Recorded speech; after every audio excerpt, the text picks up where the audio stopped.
Hello বন্ধুরা, তোমরা কেমন আছো? আশা করি তোমরা খুব ভালো আছো। আর আজকে সকাল সকাল আমরা বের হয়ে গেছি। দেখতে পাচ্ছ আমরা তিনজন মিলে যাচ্ছি। কোথায় যাচ্ছি তোমরা গেস করো, একটু গেস করে আমাকে বলো আমরা কোথায় যাচ্ছি। বলো বলো দেখি, বলতে পারো নাকি?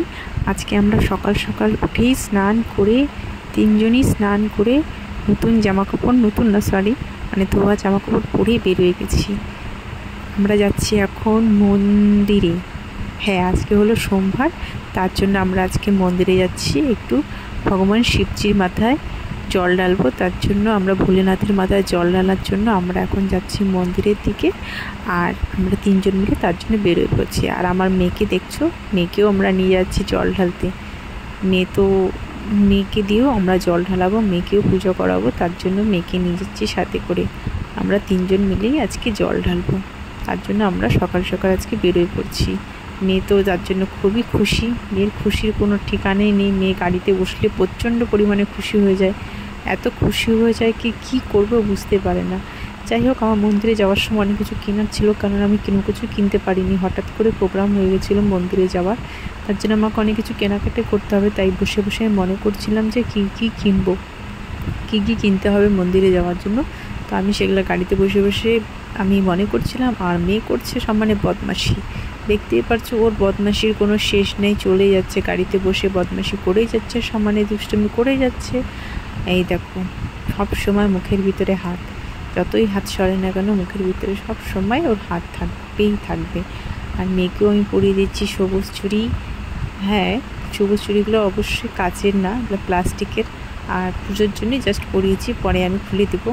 আর এই যে ফাইনালি আমরা পৌঁছে গেছি মন্দিরের মধ্যে। দেখতে পাচ্ছ ভোলেনাথের শিবলিঙ্গটা এত সুন্দর লাগছে, কি বলবো। দুধে জলে বেলপাতায় ফল ফুলে এত সুন্দর দেখাচ্ছে কি বলবো।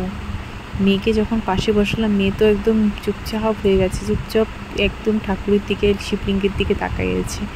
আর খুব ভালো লাগছিল মেয়েকে নিয়ে পুজো দিতে গিয়ে। প্রথমবার এরকম মেয়েকে নিয়ে শিবলিঙ্গের মাথায় জল ঢালতে গেলাম সোমবারের দিন, তো খুব আনন্দ হচ্ছিলো। বাবাও ওকে নিয়ে ঠাকুরের কাছে প্রার্থনা করছিল। তো সব মিলিয়ে ব্যাপারটা খুব ভালো ছিল, ভালো লাগছিল, দেখতেই পারছো। আর মেয়েও খুব অবাক হয়ে যাচ্ছিলো, খুব খুশি ছিল।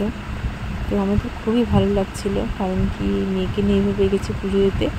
আর সকালের সময় ছিল, কিন্তু হ্যাঁ একটাই খারাপ ছিল, সেটা খুব বৃষ্টি পড়তেছিল সেদিন। বৃষ্টির জন্য আমরা ঠিক মতন করে মানে বেশিক্ষণ থাকতে পারিনি। আর বৃষ্টির জন্য খুব টেনশন হচ্ছিলো মেয়ে যদি ভিজে যায়। যাই হোক, আমাদের পুজো কমপ্লিট হয়ে গেছে, আর দেরি করা যাবে না, আমাদের এখন চলে যেতে হবে বাড়িতে। তো আজকে আমাদের এই ছোট্ট ভিডিওটা তোমাদের কেমন লাগলো আমাকে কিন্তু নিশ্চয়ই তোমরা জানাবে। কারণ কি আর বেশি বড় করতে পারলাম না, কারণ কি মেয়ে থাকছে না, তার মধ্যে উপর থেকে পড়ছে বৃষ্টি, তার জন্য আর আমরা লেট করব না, আমরা এখন সোজা চলে যাবো বাড়িতে। তো তোমাদের সাথে আমার এইভাবে করেই দেখা হতে থাকবে, আর মেয়ের বদমাশি চলতে থাকবে। তো বাই, তোমরা ভালো থেকো, আবার দেখা হবে।